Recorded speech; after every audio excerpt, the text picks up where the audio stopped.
Do you know that YouTube is the second largest search engine, second only to Google? True story.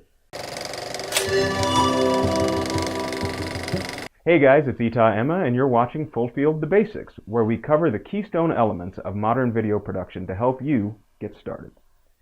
This week, I wanted to talk to you about choosing your video platform.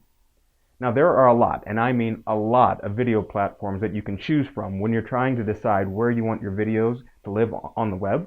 If you have a website, you can host them directly on your server, or you can choose from one of the many online video platforms, or OVPs.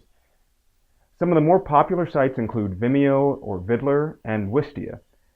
These platforms each have their own unique strength. Vimeo, for example, focuses on image quality. Vidler and Wistia on interactivity and analytics. Then there's platforms like PivotShare and VHX that focus on turnkey solutions and monetization. Even Facebook's making a stronger push to get into video hosting.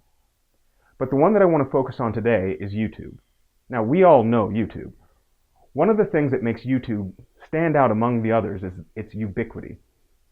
As I mentioned at the top of the show, YouTube is the second largest search engine, and in case you didn't know, YouTube is also owned by Google. It's also highly integrated with Google+, but that's a conversation for a different day. In this new digital world, search is more than just important, it's mandatory. I mean, the entire SEO industry is built on it. With Google being the king of search, if you want your video to be found, it's got to be on YouTube. Now don't get me wrong, there are plenty of reasons why you may want to use one of these other video platforms. Maybe you want a greater control over who can access your videos. Maybe you want to put them behind a paywall, or maybe you want to create an in-video interactive clickable link.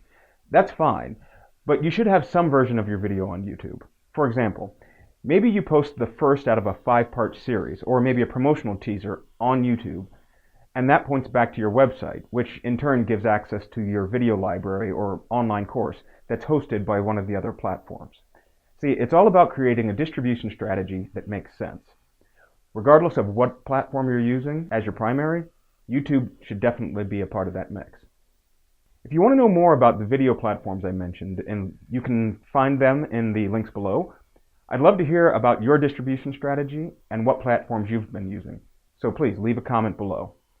As always, please don't forget to subscribe to get your weekly insight on video production, and we'll see you next week.